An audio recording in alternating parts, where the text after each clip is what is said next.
अस्सलाम वालेकुम, खबरहार में खुशामदेद। मैं हूं आपका होस्ट आफ्ताब इकबाल। ख़वातीन हज़रात, आज शो का आगाज़ करेंगे अपने सेगमेंट फिल्म किताब और लोग से, और आज की पैरोडी फिल्म है शोरा आफाक हीरा मंडी।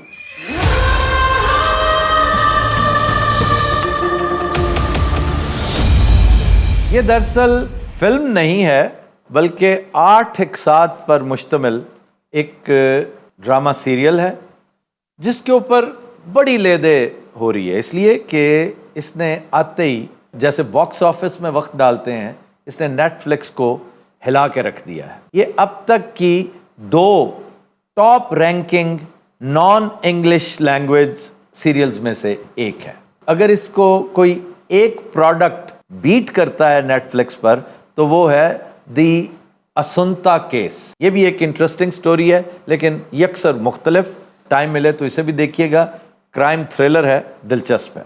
इस जॉनरा में इससे मिलती जुलती कोई चीज़ शोहरत की ये बुलंदियां नहीं तय कर सकी। इसमें अगर आप गौर करें तो कदम कदम पर आपको एक फैक्टर नुमाया नजर आएगा, वो फर्द वाहिद जिसका ये ब्रेन चाइल्ड था, जिसका ये प्रोडक्ट था, जिसकी मेहनत शाका का ये नतीजा है। संजलीला बंसाली इस फिल्म के क्रिएटर हमारे साथ मौजूद हैं। इनके साथ गुफ्तो शनीद का सिलसिला हम शुरू करते हैं, लेकिन पहले ये गुजारिश कर दें कि हमारी ओपिनियन इसके बारे में क्या है, क्योंकि आपने भी देख रखा है, मैंने भी, और हमारी टीम के बेशतर मेंबर्स ने।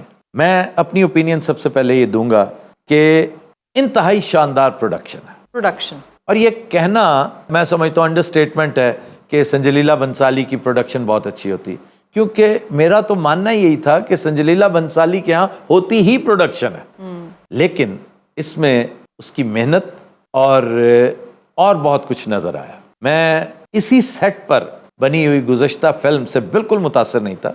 गंगूबाई, उसमें माँ सिवाय एक अदाकारा जिसको मैंने डिस्कवर किया, आलिया भट्ट के, कुछ मुझे इम्प्रेसिव नहीं लगा। इवन स्टोरी मिजरेबल थी। वो जिस तरह से जिन हालात का शिकार होकर वो लड़की आई और यकायक कोठे पे आके बैठ गई, और वो सारी अजीब सी एक फैब्रिकेशन लगी थी मुझे बंसाली साहब का काम रामलीला में भी कोई पसंद नहीं आया।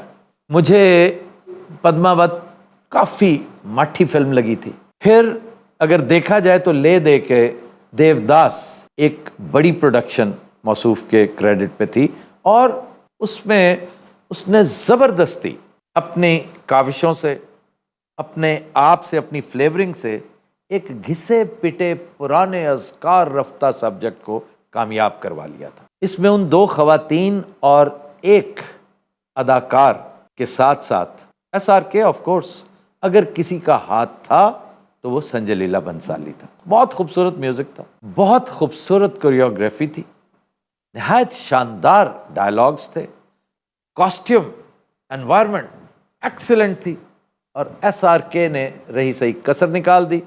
बल्कि चेरी ऑन द टॉप जो है वो उन ख़वातीन की बेहतरीन परफॉर्मेंस थी। दोनों के डांसेस लाजवाब थे।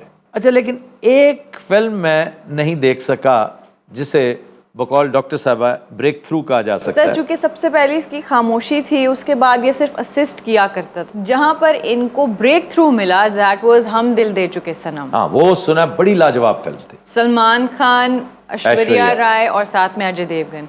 सो वो उसके गाने भी बहुत अच्छे थे, ब्लॉकबस्टर गए। फिर ब्लैक में रानी मुखर्जी की acting. Black was a remarkable film, but that was a Rani Mukherjee centric film. हाँ जी, वो रानी मुखर्जी, वो मुझे संजलीला की फिल्म से ज्यादा रानी मुखर्जी की फिल्म लगी थी, इसलिए मैं उसको एक साइड पे रखता। रानी मुखर्जी एक बाकमाल अदाकारा थी, और इसमें तो उसने अपनी अदाकारी से 4 चांद लगा दिए थे। अनफॉर्चुनेटली मैं वो फिल्म नहीं देख सका, हम दिल दे चुके सनम।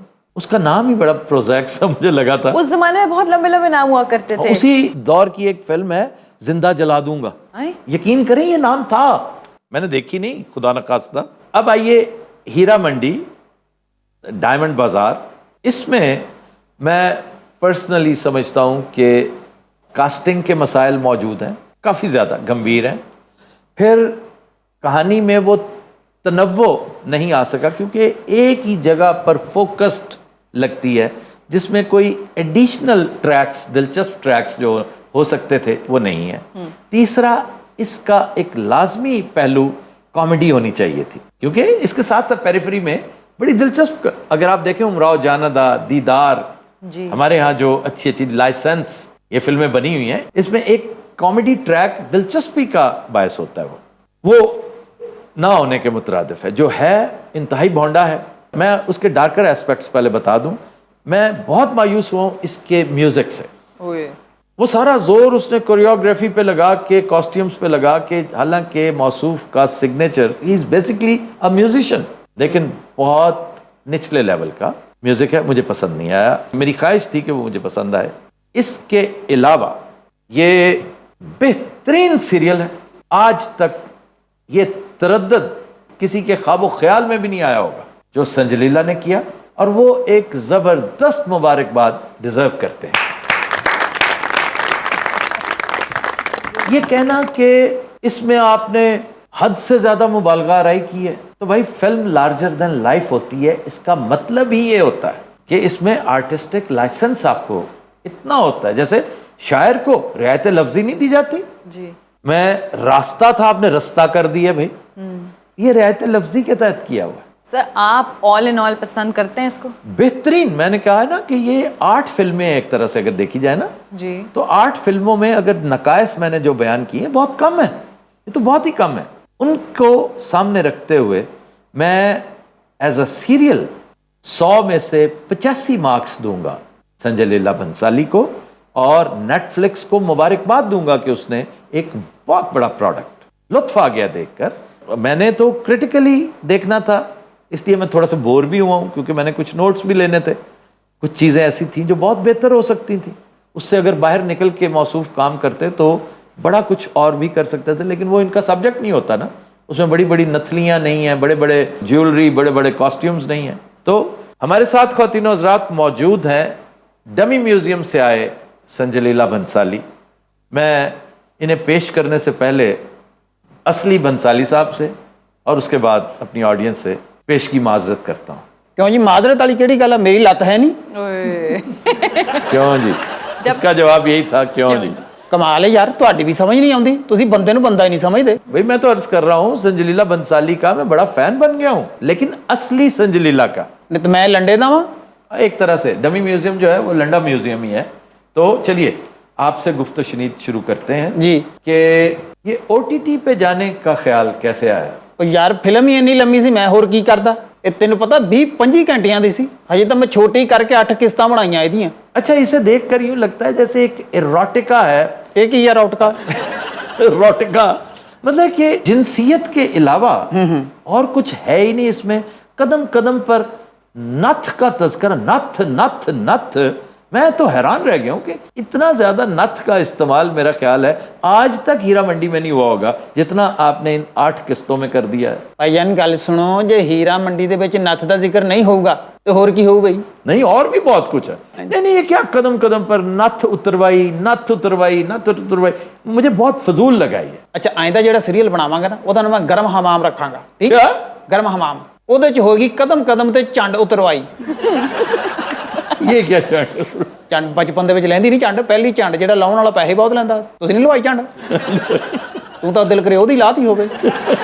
लेकिन स्टोरी तो इसकी बहुत बेकार थी। ਇਹਦੇ ਵਿੱਚ ਅਦਬ ਦੱਸਿਆ ਗਿਆ ਵਾ, ਇਹਦੇ ਚ ਆਜ਼ਾਦੀ ਦੀ तहरीक ਦੱਸੀ गई है। मैंने सुन रखा है कि आप पिछले 14-15 साल से ये बनाने की कोशिश कर रहे हैं और आप चाहते थे कि इसको हाँ हाँ हाँ हाँ तो इतने 15 साल लगा के आपने ये स्टोरी लाइन बिल्डअप की। ਮੇਰੀਆਂ ਫਿਲਮਾਂ ਹੋ ਗਈਆਂ ਬੰਦ ਬਣਨੀਆਂ ਤੇ ਮੇਰੇ ਕੋਲ ਟਾਈਮ ਸੀ। ਇਹ ਮੈਂ ਫਿਲਮ ਜਿਹੜੀ ਬਣਾਈ ਹੈ ਮੈਂ 2 ਸਾਲਾਂ ਦੇ ਵਿੱਚ ਪੂਰੀ ਕੀਤੀ ਹੈ। 2 ਸਾਲ ਮੈਂ ਹੋਰ ਕੋਈ ਕੰਮ ਨਹੀਂ ਕੀਤਾ। ਮਾਨਣਾ ਮੈਂ ਕੋਈ ਫੌਤ ਕੀਤੇ ਨਹੀਂ ਗਿਆ, ਕਿਸੇ ਸ਼ਾਦੀ ਵਿਆਹ ਤੇ ਨਹੀਂ ਗਿਆ। इस तरह ही ਹੁੰਦਾ है भजन, इस तरह ही ਹੁੰਦਾ। ਹਾਲਾਂਕਿ ਮੇਰੇ ਸਾਲੇ ਦੀ ਸ਼ਾਦੀ ਸੀ, अच्छा, ਲੇਕਿਨ ਮੈਂ ਨਹੀਂ ਗਿਆ, ਮੈਂ ਉਹ ਵੀ ਛੱਡ ਦਿੱਤਾ। शादी सी किते? ਝੁਮਰੇ ਭਾਜੀ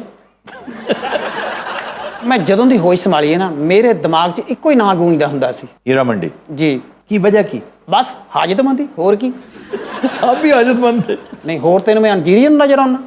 सर इन्होंने अपने एक इंटरव्यू में कहा है कि इनको फैसिनेट ही बस वही खवातीन करती Yes. हैं, उनकी स्टोरीज ऑफ लाइफ, उनकी ड्रेसिंग, उनका उठना बैठना, बस वही। मैंने एक जगह सुना है इन्हें ये कहते हुए कि पूछा था इंटरव्यूअर ने कि आपकी फिल्मों में रोमांस बहुत होता है, बहुत, तो आप खुद कैसे हैं?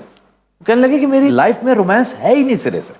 ओह, तो मैं शायद उस महरूमी का इजहार स्क्रीन पे करता हूँ। ਵੀ ਮੇਰੀ ਜ਼ਿੰਦਗੀ 'ਚ ਰਮੈਸ ਨਹੀਂ ਹੈ, ਲੋਕਾਂ ਦੀ ਜ਼ਿੰਦਗੀ ਦੇ ਵਿੱਚ ਤਾਂ ਹੈ, ਉਹ ਵੀ ਦੇਖਣ, ਉਹ ਵੀ ਦੇਖ ਕੇ ਉਦੋਂ ਤਰਸਣ ਜਿੱਦਾਂ ਮੈਂ ਤਰਸਦਾ। सर आप इसकी एक दो और चीज़ों की भी तारीफ कर रहे थे। भाई उर्दू इस कदर शुस्ता है इसके अंदर। एक तवील अरसे बाद किसी इंडियन प्रोडक्ट से खूबसूरत उर्दू की महक आई है, और मैं इसका क्रेडिट भी असली संजलीला बंसाली को दूंगा। ਕਿਉਂ ਜੀ, ਮੈਨੂੰ ਦਿੰਦਿਆਂ ਕੀ ਮੌਤ ਪੈਂਦੀ ਹੈ? तुम असली नहीं हो ना, तुम डमी हो, डमी के तौर पे बैठे रहो। मेरे अंदर ऐसा दी उर्दू है कि तुम हैरान हो जाओ। अब मैं बात करूंगा तो उर्दू में करूंगा, देख लेंगे। ये भी देख लेते हैं कितनी देर तक आपका उर्दू मोड ऑन रहता है। मैं तो बड़ी बड़ी देर उर्दू बोलता हूँ, एक दिन मैं 2.5-3 घंटे उर्दू बोलता रहा। लोगों ने चपेड़ा मार के मैंने चुप कराया। अच्छा, आप इशारे बहुत करते हैं सेट के ऊपर बाज़ औक़ात। ਜਦੋਂ ਗੁੱਸਾ ਚੜਦਾ ਤਾਂ ਬੰਦਾ ਇਸ਼ਾਰੇ ਕਰਦਾ ਹੀ ਆ। मैं ये ना नहीं नहीं नहीं, मैं ऐसा करता हूँ ना। अच्छा, ये वो इशारे नहीं करने आपने। ये हीरा मंडी है, हाँ जी, इसके अंदर कोई डिसेंसी है, चाचा बूटा नहीं है। जानी कि चाचा बूटा हीरा मंडी तो विरिया होया। हाँ जी, वो उसमें तो इंतहा अबूर कर जाते हैं ना आप। ਇਸ਼ਾਰੇ ਕਰਨੇ ਬਹੁਤ ਜ਼ਰੂਰੀ ਹੁੰਦੇ ਆ, ਬੰਦੇ ਗੱਲ ਨਹੀਂ ਬੰਦੇ। ਦੇਖੋ ਜੀ, ਅਗਰ ਫਜ਼ੂਲ ਜਿਹਾ ਔਰ ਥੱਕਿਆ ਹੋਇਆ ਫਨਕਾਰ ਆਣ ਕੇ ਦੇਵਦਾਸ ਬਣਨ ਦੀ ਕੋਸ਼ਿਸ਼ ਕਰੇ, ਮੈਨੂੰ ਬੱਟ ਨਾ ਚੜੇ ਤਾਂ ਹੋਰ ਕੀ ਹੋਵੇ। तो फिर क्या उसे कहते हैं आप? उसे कह दें कि इस तरह नहीं, यूं करें या ऊपर करें या कुछ।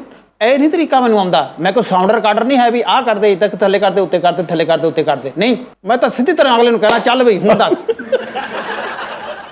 ये बेहूदगी आप ना करें, मैं बार बार कह रहा हूँ। जी शकील साहब कुछ कहना चाह रहे हैं। अच्छा जी, इस प्रोजेक्ट का बजट था 200 करोड़ जी, और आपने फीस ली 65 करोड़, तो ये फेयर है? हाँ जी, फेयर ਤਾਂ ਨਹੀਂ ਹੈ। ਮੈਨੂੰ 150 ਕਰੋੜ ਲੈਣੀ ਚਾਹੀਦੀ ਸੀ। वैसे बाकी सारा कुछ देखने के बाद अंदाजा होता है कि 150 करोड़ आप ही डिजर्व करते हैं। ਭਾਜੀ ਬੜੀ ਮਿਹਨਤ ਹੁੰਦੀ ਹੈ। ਜਿਹੜਾ ਸੈਟਰ ਕਿਤੇ ਐਵੇਂ ਹੀ ਲੱਗ ਜਾਂਦੇ ਆ। ਆ ਪਲਾਈ ਬੋਰਡ ਵਾਲੇ ਮੇਰੇ ਆਪਣੇ ਬੰਦੇ ਆ, ਆ ਲਰਾਂ ਵਾਲੇ ਬੰਦੇ ਮੇਰੇ ਆਪਣੇ ਆ, ਆ ਕਬਜੇ ਕਿੰਨੇ ਲੱਗਦੇ ਨੇ ਵਿੱਚ, ਇਹ ਸਾਰੇ ਬੰਦੇ ਮੇਰੇ ਆਪਣੇ ਆ। अच्छा जी, वो सब खवातीन इस वक्त खामोश बैठी हैं कि सिर्फ आप बोलते जा रहे हैं, वो नाराज ना होंगी? ਇਹ ਨਾਰਾਜ਼ ਇਹਨਾਂ ਦੀ ਕੀ ਮਜਾਲ ਆ? ਇਹ ਚੁੱਪ ਰਹਿਣਗੀਆਂ ਜਦੋਂ ਤੱਕ ਮੈਂ ਕਹੂੰਗਾ, ਇਹ ਚੁੱਪ ਹੀ ਰਹਿਣਗੀਆਂ। ਹੀਰਾ ਮੰਡੀ ਅਗਰ ਮੈਂ ਬਣਾ ਰਿਹਾ ਵਾਂ, ਮੈਨੂੰ ਪਤਾ ਹੈ ਕਿਸ ਤੇ ਇਸਤੇਮਾਲ ਹੋਣੀਆਂ ਵਾ। अच्छा, इनमें एक दो तो बहुत उम्दा मुगन्नियाँ भी हैं।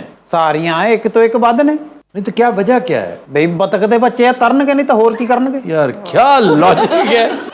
तो इनसे कहें कोई एक आध गाना भी हमें सुनाए। ਜੋ ਹੁਕਮ ਕਰੋਗੇ ਭਾਜੀ ਉਹੀ ਸੁਣਾਵਾਂਗੇ, ਇਸੇ ਕਰਕੇ ਤਾਂ ਬੈਠੇ ਆ। यार ये पाजी क्या होता है? आप कोशिश करें बंसाली साहब की तरह बोलें। ਕਿਉਂ ਮੈਂ ਥੱਥਾ ਵਾਂ, ਮੈਂ ਨਹੀਂ ਬੋਲ ਸਕਦਾ? लेकिन कोई ऐसा गाना जिसमें प्लीज फॉर अ चेंज नथ का जिक्र ना हो। ਨਹੀਂ ਨਹੀਂ ਨਹੀਂ ਨਹੀਂ, ਇਸ ਤੋਂ ਇਲਾਵਾ ਸਾਡੇ ਕੋਲ ਗਾਣਾ ਕੋਈ ਨਹੀਂ। ਨੱਥ ਨਹੀਂ ਤੇ ਕੱਖ ਨਹੀਂ। ਨੱਥ ਇੰਨੀ ਜ਼ਿੰਦਗੀ 'ਚ ਅਹਿਮ ਆ ਜਿਵੇਂ ਜਰਾਬਾਂ ਨਹੀਂ ਹੁੰਦੀਆਂ। ओए होए। यार मैं बहुत तंग पड़ता हूँ करण जौहर की गुफ्तगू सुन के। ਕਿਉਂ? तो आप भी ना बाज़ औक़ात उसी ट्रैक पे चल निकलते हैं। ਉਹ ਟਰੈਕ ਨਹੀਂ, ਉਹਦਾ ਆਪਣਾ ਟਰੈਕ ਆ, ਮੇਰਾ ਆਪਣਾ ਟਰੈਕ ਆ। ਮੈਂ ਆਪਣੇ ਟਰੈਕ ਤੇ ਉਹਨੂੰ ਨਹੀਂ ਆਉਣ ਦਿੰਦਾ। ਮੇਰੀ ਟਰੈਕ ਤੁਸੀਂ ਸਾਰੇ ਚੱਕ ਕੇ ਦੇਖ ਲਓ, ਉਹਨਾਂ ਟਰੈਕ ਕੋਈ ਵੀ ਨਹੀਂ ਰਲੂਗਾ। ਉਹਦਾ ਤਾਂ ਹੈ ਹੀ ਸਿੰਗਲ ਟਰੈਕ, ਮੇਰਾ ਡਬਲ ਟਰੈਕ।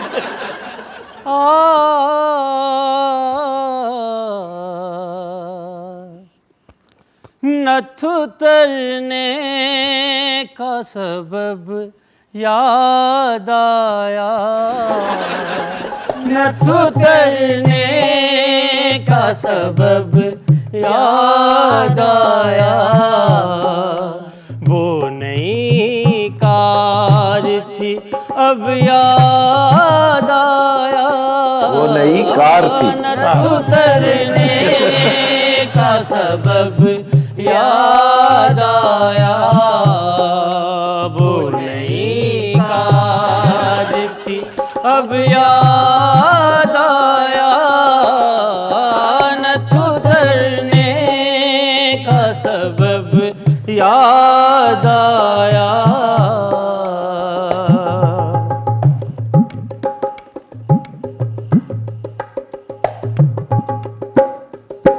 दिन गुजारा था बड़ी गुर्बत में,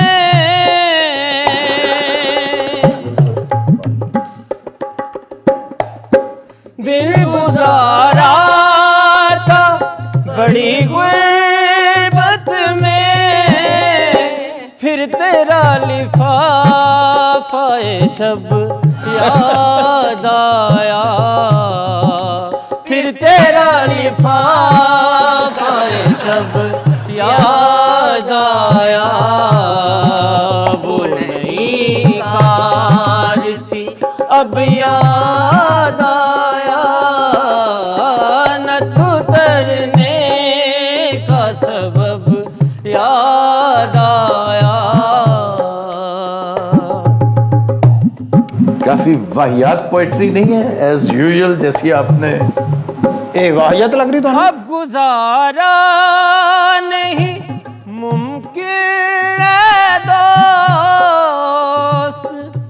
वाह। अब गुजारा नहीं मुमकिन है दोस्त, जब तू अंदर हुआ तब याद आया, वाह वाह वाह। जब तू अंदर हुआ तब याद आया। वो नई कार थी अब याद आया, नथ उतरने का सबब याद आया, नथ उतरने का सबब याद आया।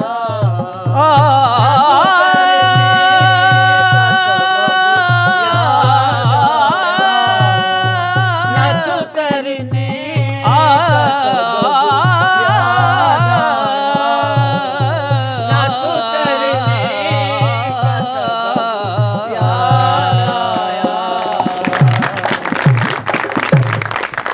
ਆ ਸਾਈਡ ਤੇ ਨਹੀਂ ਬੈਠੀ ਖੱਬੇ ਹੱਥ ਉਹ ਫੱਤੋ हाँ ਇਹਨੇ ਸਾਰੀਆਂ ਕੁੜੀਆਂ ਨੂੰ ਟ੍ਰੇਨ ਕੀਤਾ। नहीं तो वो तो मीर मतबख थी, ਉਹ ਕੀ ਹੁੰਦਾ ਬਈ? भाई किचन की इंचार्ज थी। ਓਏ ਉਹ ਤਾਂ ਜ਼ਾਹਿਰ ਆ ਵੀ ਉਹਨੂੰ ਤਾਂ ਇੱਥੇ ਰਜਿਸਟ ਕੀਤਾ ਸੀ। तो ट्रेन इन्होंने किया है। ਇਹਨੇ ਕੀਤਾ, ਇਹਨੂੰ ਮਹੱਲੇ ਵਿੱਚ ਨਥਲ ਨਥਲ ਕਹਿੰਦੇ ਸੀ। ਹਾਂ ਵੀ ਬੋਲ ਫੱਤੋ, ਸੁਣਾ ਕੇ ਮੈਂ ਉਹ ਠੀਕ ਆ ਤੂੰ? ਮੈਂ ਠੀਕ ਆ, ਮੈਨੂੰ ਵੈਗਨ ਵੱਜੀ ਏ। ਤੈਨੂੰ ਬੈਗਨ ਬੂਗਨ ਨਹੀਂ, ਤੈਨੂੰ ਜਦੋਂ ਵੀ ਵੱਜੂ ਬਹਿਰੀ ਜਹਾਜ਼ ਵੱਜੂ। यार ये कहाँ का बंसाली है। अस्सलाम वालेकुम बंसाली सर। ਸੁਣਾ ਕਿਵੇਂ ਤੂੰ ਠੀਕ ਆ? मैं बिल्कुल ठीक हाँ। ਮੈਨੂੰ ਇਹ ਪਤਾ ਲੱਗਿਆ ਵੀ ਤੂੰ ਰਾਤ ਲੇਟ ਆਈ ਆ ਸ਼ੂਟਿੰਗ ਤੇ ਹੈ। मेरी ना नथ गवाच गई सी, वो लभदी रही है बंसाली। यार यहाँ भी नथ थी। उफ यार इसका नाम नथ मंडी क्यों नहीं रख दिया आपने? ਭਾਜੀ ਨੱਥ ਤੋਂ ਬਗੈਰ ਟਕੇ ਦੀ ਨਹੀਂ, ਇਹੀ ਤਾਂ ਹੈ ਵੀ ਜਿਹਦੀ ਅਸਲੀ ਨੱਥ ਆ, ਬਾਕੀ ਤਾਂ ਸਾਰਾ ਰੀਸਾਈਕਲਿੰਗ ਦਾ ਮਾਲ ਆ। ये सुना है शायरा भी है ਇਹ ਬੜੀ ਅੱਛੀ ਸ਼ਾਇਰਾ ਵਾ, ਤੁਸੀਂ ਇਹਦਾ ਕਲਾਮ ਸੁਣੋ, ਤੁਸੀਂ ਹੈਰਾਨ ਹੋ ਜਾਓ। और ये आपकी भांजी भी है, ਆਹੋ ਮੇਰੀ ਭਾਣਜੀ ਵੀ ਆ, ਕੁੜੀ ਚੰਗੀ ਆ ਇਹ। लेकिन इस पे एतराज बहुत हुआ है कि मिसकास्ट इसको कहते हैं। आई नहीं, वैसे इस बेचारी को तो इतना ब्रूटली ट्रोल किया गया है कि उसको अपने सारे कमेंट्स हर जगह से छुपना पड़ा है, और कहती है कि मैं जाके फिर घर अपने हस्बैंड पे वेंट आउट करती हूँ बिकॉज इंटरनेट तो किसी को नहीं छोड़ता। नेटिजन्स के पास भी और कोई लगता काम ही कोई नहीं होता। नहीं, लेकिन ये तो बहुत ही ऑब्वियस है ना, फिर इसलिए वो इसको नेपोटिज्म में ऐसा लेके गए हैं। और कुछ नहीं मिला तो नेपोटिज्म पे डाल दिया। बिकॉज इतनी ब्लैंक है, बिल्कुल एक्सप्रेशनलेस। एक्सप्रेशनलेस है, इसमें कोई शक नहीं उसमें, सिवाय इसके कि कम उम्र एक लड़की है और कुछ भी नहीं था। डॉक्टर साहब ट्रोलिंग भी तो हरासमेंट की एक शक्ल है ना?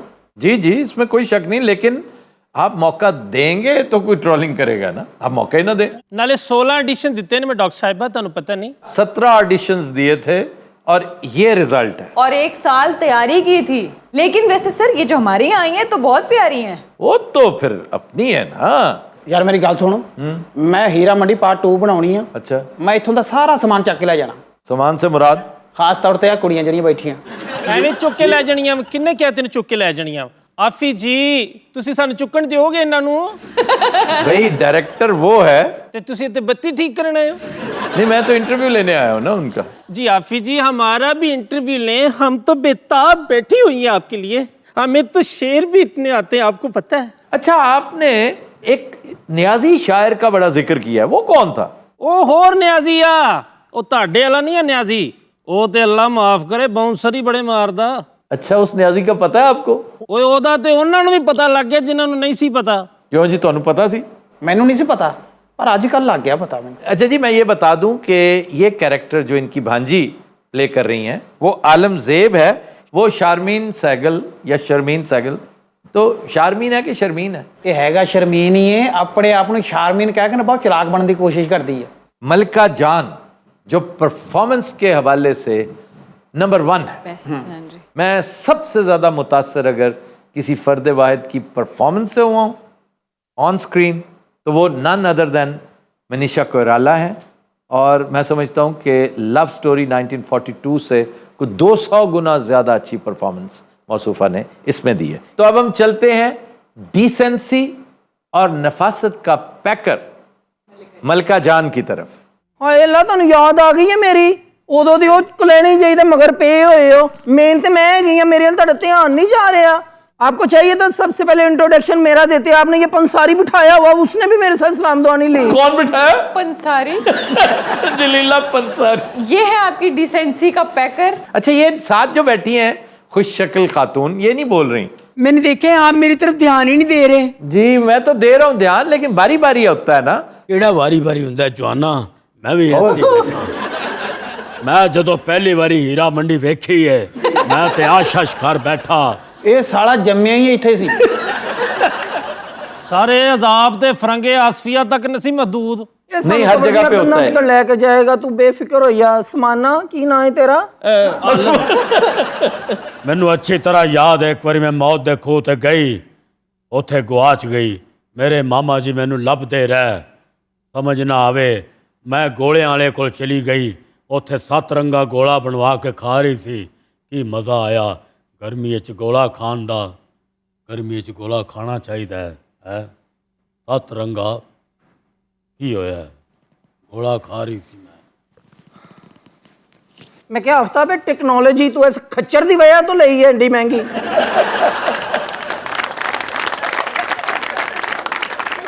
पंजी LCDियां जड़ियां सी ला के बैठे हैं जूम ते पूरी टीम नु लिया आ खच पुना सुनने ले लिया सी नहीं वाकई पता नहीं यार आपने इससे क्यों कास्ट किया? ਇਹਨੂੰ ਮੈਂ ਕਾਸਟ ਕਰਨਾ ਨਹੀਂ ਸੀ ਇਹਦਾ ਪਿਓ ਆਇਆ ਮੇਰੇ ਕੋਲ ਕਹਿੰਦਾ ਬੇਲੀ ਫਿਰਦੀ ਆ ਘਰ ਦੇ ਵਿੱਚ ਇੱਕ ਲੋਕਾਂ ਦੇ ਘਰਾਂ 'ਚ ਕੰਮ ਕਰਦੀ ਸੀ ਹੁਣ ਮੈਂ ਦੇਖ ਸਾਲੀ ਵੀ ਇਧਰ ਮੇਰੀ ਅੱਖਾਂ ਚੱਖਾਂ ਪਾ ਇਧਰ ਦੇਖ ਮੇਰੇ ਵੱਲ ਵੀ ਤੂੰ ਕਿਹੜਾ ਨਵਾਂ ਲੁੱਚ ਤਲਤਾ ਹੀਰਾ ਮੰਡੀ ਨੱਥ ਹੁੰਡਿਆ ਪੂਰੀ ਦੁਨੀਆ ਤੇ ਇਹਨੇ ਬਾਜੀ ਇਹੋ ਜਿਹਾ ਰੌਲਾ ਪਾਇਆ ਮੈਨੂੰ ਵੀ ਨੱਥ ਪਾਣੀ ਪੈ ਗਈ ਏ ਹਾਲਾਂਕਿ ਮੇਰੀ ਨੱਥ ਕਬਲੇ ਮਸੀਹ ਦੀ ਉਤਰੀ ਹੋਈ ਏ ਮੈਂ ਤੇ ਉਦੋਂ ਗਾਣਾ ਵੀ ਗਾਇਆ ਸੀ ਜੇ ਰੱਖਣਾ ਚਾਹਨਾ ਮੈਨੂੰ ਮੇਰੀ ਨਥਲੀ ਦਾ ਮੁੱਲ ਮੁਕਾ ਲੈ ਕੰਮ ਹੋਣਾ ਤਾਂ ਸਜਣਾ ਮੇਰੀ ਗਾਣ ਨਾਲ ਗੱਲ ਮੁਕਾ ਲੈ ਕੰਮ ਹੋਣਾ ਤਾਂ ਸਜਣਾ ਮੇਰੀ ਮਾਂ ਨਾਲ ਗੱਲ ਮੁਕਾ ਲੈ ये असली गाना है किसी फिल्म का? हाँ जी है असली मनरबा थिएटर 'ਚ 53 ਵਾਰੀ ਤਾਂ ਮੈਂ ਨੱਚਿਆ ਇਸ ਗਾਣੇ ਤੇ ਤੁਹਾਨੂੰ ਪਤਾ ਪੰਸਾਲੀ ਜਿਹੜਾ ਨਾ ਛੋਟਾ ਜਿਹਾ ਖੁਸਰਾ ਵੀ ਹੈ ਬੇਟਾ ਜਿੱਦਾਂ ਤੁਸੀਂ ਬਦਤਮੀਜ਼ੀ ਕਰ ਰਹੇ ਹੋ ਅਗਲੀ ਸੀਰੀਅਲ ਦੇ ਵਿੱਚ ਤੁਸੀਂ ਸਾਰੀਆਂ ਕੱਟ ਹੋ ਇੱਥੇ ਨਵੀਆਂ ਜਨਾਨੀਆਂ ਆਉਣਗੀਆਂ ਅਸੀਂ ਕਰਨੀ ਵੀ ਨਹੀਂ ਤੇਰੀ ਅਗਲੀ ਸੀਰੀਅਲ ਜਿੰਨਾ ਤੂੰ ਪਹਿਲੀ ਚ ਸਾਡਾ ਜ਼ੁਲਮ ਕੀਤਾ ਨੇ ਨਾ ਐਡੇ ਭਾਰੇ ਸੂਟ ਪਵਾ ਤੇ ਆਫਤਾਬ ਤੈਨੂੰ ਕੀ ਦੱਸਾਂ ਸਾਡੇ ਹਲੇ ਤੱਕ ਪਿੱਤ ਨਹੀਂ ਮਰਨ ਡਈ ਸਾਡੀ हाँ ਉਹਨੂੰ ਤਾਂ ਸਾਲੇ ਅਸੀਂ ਜੰਗੀ ਕੈਦੀ ਹੈਗੇ ਆ ਸਾਨੂੰ ਕੀ ਬਣਾਤਾ ਈ आए ये वहीदा कहाँ चले गए नजर नहीं आ रही वहीदा जो बैठो हमारे बीच हाय नहीं है ध्यान रखा करो हर एक दी संदूकड़ी खोल दीजिए ਇਹਨੂੰ ਆ ਲੈਣ ਦਿਓ ਵੈਦਾ ਨੂੰ ਕਿੱਥੇ ਮਰ ਗਈ ਏ ਕੱਲ ਦਾ ਮੇਰਾ ਰੇਸ਼ਮੀ ਨਾਲਾ ਨਹੀਂ ਲੱਭਦਾ ਪਿਆ ਵੈਦਾ आ गई बाजी। आए नहीं बिस्मिल्लाह ਕੜਕ ਕੜਕ ओए होए होए उसके पैर देखिए। ਤੁਹਾਨੂੰ ਪਤਾ ਕਿ ਵਹੀਦਾ ਬਾਹਰ ਕਹਾਣੀ ਕਰ ਰਿਹਾ ਸੀ ਮਹੱਲੇ 'ਚ क्या कर रही थी? कहानी कर रहा था रही थी नहीं। ये गारा सा होता है ना जिसमें कच्ची ईंटें लगाते हैं उसमें मिट्टी होती है उसमें तूड़ी डालते हैं ये जो है जी हाँ। ताकि उसमें बॉन्ड बने स्ट्रेंथ आए वो पैरों के साथ बनाते हैं उसको कहते हैं कहानी कर रहे हैं। मैंने सुना है कि आलम बड़ी अच्छी शायरा है। आपने बिल्कुल ठीक सुना डॉक्टर साहब आप जो भी सुनती ठीक सुनती हैं आपको एक आधा शेर सुनाएंगे मगर थोड़ा सा वेट करें ये मैली से मिले हैं आप वाकई ये भी बड़ी ज़हीन है। सलामकुम सर जी कैसे हैं आप? बिल्कुल ठीक तुम कैसी हो? मैं ठीक ठाक सर। चाचा जी आप कैसे हैं? ਬੰਦੇ ਦੀ ਪੁੱਤ ਬਣ ਜਾ ਮੈਂ ਤੇਰੇ ਗਿੱਟੇ ਭਾਂਦਣੇ ਆ ਕੇ क्या है? ਹਾਏ ਮਰ ਗਏ ਦਾ ਇਹ ਫਿਕਰਾ ਨਾ ਸਾਡੀ ਜਾਨ ਕੱਢ ਲੈਂਦਾ क्या है ਬੜੇ ਬੜੇ ਤਮਾਸ਼ਬੀਨ ਆ ਕੇ ਦੇ ਫਿਕਰੇ ਤੇ ਲੱਖਾਂ ਲੁਟਾਉਂਦੇ ਨੇ वो कैसे? ਉਹ ਟੁੰਨ ਹੁੰਦੇ ਨੇ ਨਾ ਵਿਚਾਰਿਆਂ ਨੂੰ ਨਜ਼ਰ ਕੁਛ ਨਹੀਂ ਆਉਂਦਾ ਨਹੀਂ ਤੇ ਇਹਦੇ ਤੇ ਟਗਾ ਨਾ ਸੁੱਟੇ ਕੋਈ ਵੀ ਆਫੀ ਜੀ जी ਤੁਸੀਂ ਫਿਲਮ ਬਣਾ ਰਹੇ ਹੋ ਤੁਸੀਂ ਸਾਨੂੰ ਕਿਉਂ ਨਹੀਂ ਕਾਸਟ ਕਰਨ ਡਿਆ ਸੰਜਲੀਲਾ ਟਕਸਾਲੀ ਜੇ ਤੋਂ ਸਾਡੀ ਜਾਨ ਛਡਾਓ हैं अच्छा मैंने सुना था कि पहले आप कास्टिंग में कंसिडर कर रहे थे मायरा खान को और फवाद खान को जी फिर ਪਹਿਲੇ ਪਾਬੰਦੀ ਲੱਗ ਗਈ ਉਸ ਤੋਂ ਬਾਅਦ ਕਰੋਨਾ ਆ ਗਿਆ तो अब कर लेते। ਫੇਰ ਇਹਨਾਂ ਦਾ ਬੇੜਾ ਹੀ ਇੰਨਾ ਗਰਕ ਹੋ ਗਿਆ ਪਿੱਛੇ ਰਿਹਾ ਹੀ ਕੁਛ ਨਹੀਂ ਤੁਹਾਨੂੰ ਪਤਾ ਸ਼ੂਟਿੰਗ ਦੇ ਦੌਰਾਨ ਬਾਰਿਸ਼ ਵੀ ਹੋ ਗਈ ਸੀ ਸਾਡੇ ਸਾਰਿਆਂ ਦੇ ਮੇਕਅਪ 'ਚ ਹੋ ਗਏ ਚਲੋ ਸਾਡੇ ਗੋਡਿਆਂ ਵਰਗੇ ਸਿਰ ਨਿਕਲ ਆਏ ਆ ਬਾਜੀ ਦਾ ਤੇ ਐਡਾ ਭੈੜਾ ਮੂੰਹ ਨਿਕਲਿਆ ਮੈਂ ਤੁਹਾਨੂੰ ਦੱਸ ਨਹੀਂ ਸਕਦੀ ਉਹ ਹੀਰਾ ਮੰਡੀ ਘੱਟ ਲੰਗੂਰਾ ਮੰਡੀ ਬਹੁਤਾ ਲੱਗਣ ਲੱਗ ਗਏ ਇਹ ਪ੍ਰੋਡਕਸ਼ਨ ਤੇ ਇੰਨੇ ਪੈਸੇ ਲਾ ਦਿੰਦਾ, ਤੁਹਾਨੂੰ ਪਤਾ ਰੋਟੀ ਵੀ ਸਾਨੂੰ ਪੱਲਿਓਂ ਲਿਆਣੀ ਪੈਂਦੀ ਹੈ। ਵੇ ਪੰਸਾਲੀ ਵੇ ਤੈਨੂੰ ਕਾਹਦੇ ਚਾਹ ਵੀ ਤੂੰ ਐਡੇ ਐਡੇ ਵੱਡੇ ਸੈੱਟ ਲਵਾ ਕੇ ਛੜਾ ਦਿੰਦਾ ਹੈ। ਇਹ ਪਤਾ ਨਹੀਂ ਸਾਲਾ ਕਿਲੋ ਪੈਟਰਾ ਦਾ ਬੱਚਾ ਹੈਗਾ। आप कोई गाना ऐसा सुनवाइए हमें जो नथ वगैरह के जिक्र के बगैर हो। इनसे कहिए कोई एक आध अस्थाई सुना दे। ਉਹ ਤੁਹਾਡੇ ਵਿੱਚੋਂ ਕੋਈ ਉਹ ਗਾ ਦੇਵੇ ਸੁਲਝਾ ਜਾ ਰੇ ਵਾਲਮ। मैं ਉਹ ਯਾਦ ਆ ਕਿਸੇ ਨੂੰ? ਹਾਂ ਸੁਣਾ, ਜਿਉਂਦੀ ਰਹਿ। नथ उतरी पहना जा रे बालम, नथ उतरी पहना जा रे बालम, मैं न लगाऊंगी हाथ रे, नथ उतरी पहना जा रे बालम, मैं न लगाऊंगी हाथ रे, चांद से मुखड़े को नागन जुल्फे, चांद से मुखड़े को नागन जुल्फे, चाहे डसे सारी रात रे, नथ उतरी पहना जा रे बालम। आप भी वैसे सारे लाल जोड़े पहन के बैठी हुई हैं।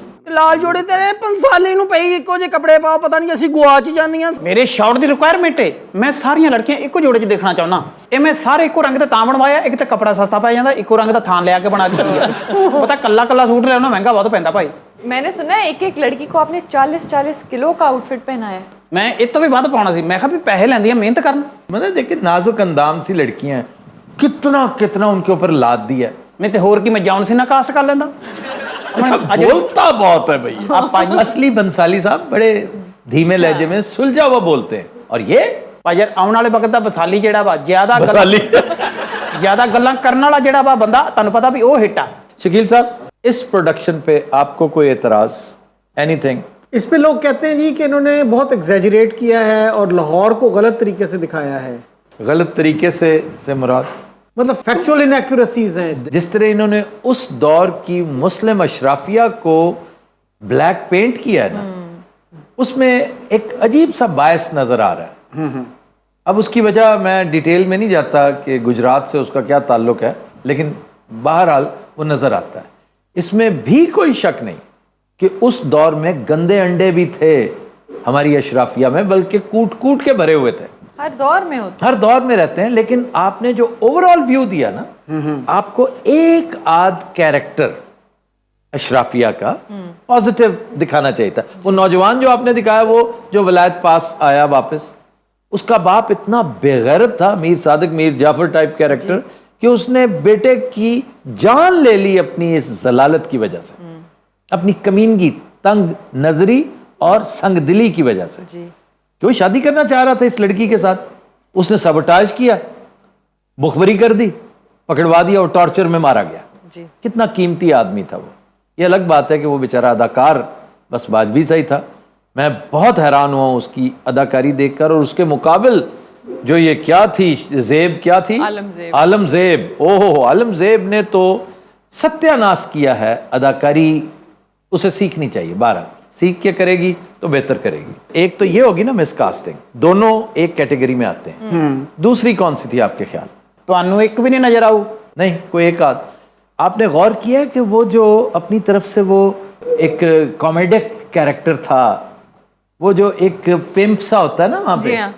वो छोटा सा जो एक नाटा सा एक लड़का पान खाता रहता। पान खाता रहता, वो किसी लिहाज से भी ना तो कॉमेडी उसके करीब से गुजरी। वो जब भी करने की कोशिश करता था शौरी होती थी और पकड़ा जाता था। मैं इस पे समझता हूं कि कास्टिंग के हवाले से, स्टोरी के हवाले से, स्क्रीन प्ले के हवाले से, हत्ता के डायलॉग्स के हवाले से, जी। अगर ये एक बंदे की माहिराना राय ले लेते ना पाकिस्तान से, उसकी खिदमत करते, उसको रिक्वेस्ट करते, वो बिला मुआवजा कर देता। वो इतना अमीर आदमी है। कौन? डॉक्टर उमर आदिल। वो हरफ आखिर है इस सब्जेक्ट पे। ਅੱਛਾ हाँ, ਉਹ ਕਿੱਥੇ ਹੁੰਦਾ? ਸਾਨੂੰ ਕਿਉਂ ਨਹੀਂ ਹਜੇ ਤੱਕ ਪਤਾ ਲੱਗਿਆ? दोनों हजे तक बहुत सारी चीजों का नहीं पता था। आपने होमवर्क प्रॉपर नहीं किया। आपने इस मोमेंटम के तहत यह मामला कर लिया। आई कैंडी ऐसी दिखाई कि देखने वाला थोड़ा हुआ हाजतमंद हाय हाय करके उस पर पिल पड़ा और एंजॉय किया उसने। अच्छा, अगर म्यूजिक खूबसूरत होता तो 4 चांद लग जाते, कास्टिंग अच्छी होती तो और ज्यादा बेहतर होता मामला। और फैक्ट फाइंडिंग के हवाले से, फैक्चुअलाइजेशन के हवाले से doctor Umar Adil would have been a great asset. ना ਇਹਦੀ ਫਿਲਮ 'ਚ ਮੈਂ ਹਾਰਾਂ ਵਾਲਾ ਦੇਖਿਆ, ਨਾ ਇਹਦੀ ਫਿਲਮ 'ਚ ਮੈਂ ਢੋਲਕ ਵਾਲਾ ਦੇਖਿਆ, ਨਾ ਬਾਜੇ ਵਾਲਾ। ਖਾਨ ਸਾਹਿਬ ਤੇ ਪਹਿਲੇ ਹੁੰਦੇ, ਉਹ ਨਜ਼ਰ ਹੀ ਨਹੀਂ ਆਏ ਫਿਲਮ 'ਚ। ਭਾਈ ਜਾਨ ਖਾਨ ਸਾਹਿਬਾਂ ਦਾ ਬੱਚਾ ਮੈਂ ਪਾਇਆ ਕੋਈ ਨਹੀਂ, ਪਤਾ ਘਰੋਂ ਨਹੀਂ ਆਉਂਦੇ। आप खुद खान साहब हैं? आपको इसकी क्या, you are a musician. Musician जरूर हाँ मैं, लेकिन मैं ढाड़ी नहीं है। जाके को पान दाना ही ले आ, सुबह दी साडी सपारियां भी मुक्कियां पईयां। हुणे ले आई बाजी में आए नहीं फतो की चाड़ी, बड़ी सोहनी खुशबू आण डई है। ਨਹੀਂ ਅੱਜ ਤੇ ਉਜਰੀ ਪਾਵੇ। आए नीरा टॉनिक है गई, क्यों मार नहीं सानू? ਤੁਸੀਂ ਨਾ ਖਾਣਾ ਮੈਂ ਖਾ ਲਾਂਗਾ। ਇਹਨੇ ਕੱਲ ਵੀ ਖਾਦਾ, ਤੁਹਾਨੂੰ ਪਤਾ ਇਹਨੂੰ 300 ਕਿਲੋਮੀਟਰ ਤੋਂ ਫੜ ਕੇ ਲਿਆਏ। ਇਹ ਸਾਲਾ ओजरी पावे खा के खंबे ते चढ़ ਜਾਂਦਾ। ओजरी पावे चीज ही ऐसी है, नाल बेहतरीन फुलके होन ਤੇ ਅਸਤਬਲ 'ਚ ਇਕੱਲਾ ਹੀ ਹੋਵੇ। ਆਫਤਾਬ ਤੁਹਾਨੂੰ ਵੈਸੇ ਮੁਜਰਾ नहीं पसंद? नहीं, ਮੈਨੂੰ ਵੀ नहीं पसंद। फिर नहीं, वो जो असल मुजरा है ना, मुजरे की असल रूह तो है बैठे बैठे। मुजरा पता है उसका लफ्जी मतलब क्या है? जी। सलाम। मुजरा सलाम को कहते हैं, और वो बैठे बैठे होता है। ये जो भगाए फिरता है, ये आपने भाई पता नहीं कहां से ये देख लिया है। ये ऐसे नहीं होता।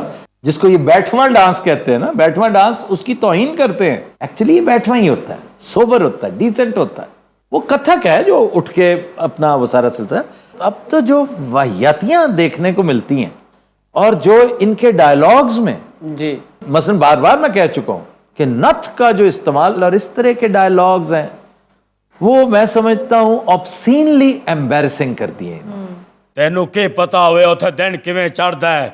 ਨਿੱਕੀਆਂ ਨਿੱਕੀਆਂ ਜ਼ੇਰੇ ਤਮੀਰ ਬਾਈਆਂ ਨੂੰ ਜਦੋਂ ਹਲਕਾ ਫੁਲਕਾ ਸ਼ਰਬਤ ਪੇਸ਼ ਕਰਦੇ ਨੇ, ਨਾਲ ਗਾਜਰ ਦਾ ਮੁਰੱਬਾ ਧੋ ਕੇ ਦਿੰਦੇ ਨੇ, ਇੱਥੋਂ ਨਾਸ਼ਤਾ ਸ਼ੁਰੂ ਹੁੰਦਾ ਹੀ ਹੋਏ। नहीं, गाजर का मुरब्बा क्यों? ਤਾਂ ਕਿ ਉਹ ਠੰਡੀਆਂ ਰਹਿਣ, ਕਿਧਰੇ ਵਕਤ ਤੋਂ ਪਹਿਲੇ ਨਾ ਹੱਥ ਚੁੱਕ ਲੈਣ। अच्छा जी, हम ऑडियंस की तरफ चल रहे हैं जी। मेरा आपसे सवाल है कि आपको संजय लीला बंसाली के कामों में से सबसे ज्यादा कौन सा काम पसंद है? यही, this is so far his best work. अच्छा जी। Not even Devdas. Devdas is good, लेकिन अकेला संजय लीला का काम नहीं है वो। इसमें तो नजर ही संजय लीला आता जी। सर, इस सीरीज़ के अंदर बहुत सारे ब्लंडर्स देखने को मिले हैं, जैसे कि पीरे कामिल नावल को दिखाया गया, जबकि ये सीरीज़ जो है ये 1920s की है और पीरे कामिल अभी 2004 में लिखा गया। ये वो हमाकते हैं जिनका पै दर पै इर्तकाब करते रहे हैं मौसूफ। यही रोना हम रो रहे हैं कि फैक्ट फाइंडिंग और फैक्चुअलाइजेशन चीज़ों की, उसमें बड़ा गैप है। ये इस ज़ौम में मुब्तला रहे, और वो ज़ौम में बातिल नहीं था, बड़ी हद तक दुरुस्त था। वो जिस नर्व पे इनका हाथ था ना, वो उस पे पूरे उतरे हैं, और वो ठीक समझ रहे थे कि लोगों ने इस झंझट में नहीं पड़ना, लोगों ने आई कैंडियां देखनी है, and that's it. Technical language में इसको एनेक्रोनिज्म कहते हैं, यानी ऐसी चीज जो बाद में इजाद हुई उसको आप पिछले पीरियड में दिखा रहे हैं। जी जी जी जी जी, बहुत सी फिल्मों में ये ब्लंडर्स हुए हैं जी। मेरा सवाल ये है कि अगर पाकिस्तानी अदाकार फवाद खान या इमरान अब्बास में से कोई हीरा मंडी सीरीज़ में काम करते तो क्या ज़्यादा इम्पैक्टफुल होता? इस वक्त देखें, पाकिस्तानियों में से किसी एक को भी टीवी परफॉर्मर्स को पकड़ लिया जाता, वो इस नौजवान से कम 10 गुना बेहतर परफॉर्म करते। और फवाद खान, ये उसकी बदकिस्मती है कि जब प्राइम टाइम आया उसका, तो उस वक्त बहुत से करियर पाबंदियों की नज़र हो गए, रहे से कोविड की नज़र हो गए। ਤੁਹਾਨੂੰ ਪਤਾ ਫਿਲਮ ਦੇ ਦੌਰਾਨ ਛਾਪਾ ਵੀ ਪੈ ਗਿਆ ਇੱਕ ਦਿਨ। वो क्यों? ਅਸੀਂ ਵੇਲੇ ਸੀ, ਪੱਕੀ ਮੰਗਵਾ ਲਈ ਉਸ ਦਿਨ। 2 ਪੈਕ ਲਾਏ ਸੀ, ਸਾਰੀਆਂ ਬਾਈਆਂ ਆਊਟ ਹੋ ਗਈਆਂ। ਸਾਡੇ ਸਾਰੇ ਕਾਸਟਿਊਮ ਲੈ ਗਏ ਅਸੀਂ, ਬਨਾਨਾ ਕੱਛੀਆਂ ਚ ਏਡੇ ਭੈੜੇ ਲੱਗੀ ਉੱਥੇ ਬੈਠੇ। लेकिन शेर भी कोई नहीं सुनाया। कोई शेर आता है आपको औरंगजेब? जी बड़े आते ने मैनू। डॉक्टर साहब पंजाबी च अर्ज करा शेर। जी इरशाद। ਉਹ ਤਾਂ ਖਿਆਲ ਰੱਖੀ, ਆਲਮਜ਼ੇਬ ਹੀ ਰਹੀ, ਆਲਮ ਲੁਹਾਰ ਨਾ ਬਣ ਜੀ। ਤੁਹਾਨੂੰ ਪਤਾ ਸੀ ਲਾਹੌਰ ਕਲੰਦਰ ਪਾਰਟ 2 ਵੀ ਬਣਾ ਰਹੀ ਉਹਦੇ ਚ, ਸਾਰਿਆਂ ਨੂੰ ਕਾਸਟ ਕਰ ਲਿਆ ਉਹਨੇ। ਮੈਂ ਤਤੜੀ ਕੂੰਜ ਮਲਹਾਰਾਂ ਦੀ, ਮੈਂ ਰਾਵਾਂ ਵਿੱਚ ਬੈਠੀ ਸਾਈਕਲ ਦੀਆਂ ਤਾਰਾਂ ਗਿਣਦੀ ਆ। ਵੇ ਇੱਕ ਸੇਵੀਂ ਦਾ ਲਾਰਾ ਲਾ ਕੇ ਟੁਰ ਗਿਆ, ਛੋਟੀ ਮੱਝ ਦਾ ਲਾਰਾ ਲੱਭਦਾ ਨਹੀਂ। ਮੈਂ ਐਡਾ ਭੱਬੂ ਲੱਭ ਬੈਠੀ, ਮੇਰੇ ਦੋਵੇਂ ਛੋਟੇ ਪਤਾ ਨਹੀਂ ਕਿੱਥੇ ਗਏ। ਅੱਜ ਨੈਣ ਨਮਾਣੇ ਰੋਂਦੇ ਨੇ, ਆ ਬਹਿ ਜਾ ਮੇਰੇ ਸਾਈਕਲ ਤੇ। ਤੇਰੀ ਆਸਤੇ ਚੁੱਕਿਆ ਕਦਮ ਪਹਿਲਾਂ ਤੇਰੇ ਨਾਂ ਨੂੰ ਸ਼ਰਮਾ ਸਾਰੀਆਂ ਨੇ ਸੁਣਾ ਚੱਲ ਜੀ ਮੁਸ਼ਕਿਲ ਨੂੰ ਤੇਰੀ ਮੁਸ਼ਕਿਲ ਸ਼ਾਇਦ ਨਾਸ ਕਰਕੇ ਬਿਨਾ ਪੜਾ ਮਾਰੀਆਂ ਉਡਾਰੀਆਂ ਨੇ ਹਾਏ ਤੇ ਬਾਅਦ ਵਿੱਚ ਤਾਂ ਅਖੀਰ ਨਹੀਂ ਜੰਮਦੀ ਅਸੀਂ ਕੀਤੀਆਂ ਕੋਸ਼ਿਸ਼ਾਂ ਸਾਰੀਆਂ ਨੇ ਹਾਏ ਚੱਲਦੀ ਬੱਸ ਨੂੰ ਮੈਂ ਬੇਰ ਮਾਰਿਆ मोहतरम प्लीज काबले गौर है ਚੱਲਦੀ ਬੱਸ ਨੂੰ ਮੈਂ ਬੇਰ ਮਾਰਿਆ ਨਹੀਂ ਵੱਜਾ ਮੈਂ ਫੇਰ ਮਾਰਿਆ ਆ ਜਿਹੜਾ ਸ਼ੇਰ ਕਿਹਾ ਨਾ ਚਲਦੀ ਗੱਡੀ ਨੂੰ ਬੇਰ ਮਾਰਿਆ ਨਹੀਂ ਵਜਿਆ ਮੈਂ ਫੇਰ ਮਾਰਿਆ ਇਹ ਮੈਨੂੰ ਲਿਖਣ ਵਾਸਤੇ ਮੇਰੇ ਖਿਆਲ ਦੇ ਵਿੱਚ 7 ਦਿਨ ਲੱਗ ਗਏ क्यों 7 दिन क्यों लगे? ਉਹ ਮੇਰੀ ਪੈਨਸਲ ਨਹੀਂ ਸੀ ਚੱਲਦੀ क्या मतलब? ਮੈਂ ਰੋਜ਼ ਰਾਤ ਨੂੰ ਲੇਟ ਆਉਂਦਾ ਸੀਗਾ ਤੇ ਆਣ ਕੇ ਜਦੋਂ ਦੇਖਦਾ ਇਹ ਪੈਨਸਲ ਫੇਰ ਮੁੱਕੀ ਮੈਨੂੰ ਪਤਾ ਇਸ ਪੰਸਾਰੀ ਦੀ ਵਜ੍ਹਾ ਤੋਂ ਉਹਨਾਂ ਨੇ ਅਸਲ ਪੰਸਾਰੀ ਨੂੰ ਫਾਇਲ ਲਾ ਦੇਣਾ ਉੱਥੇ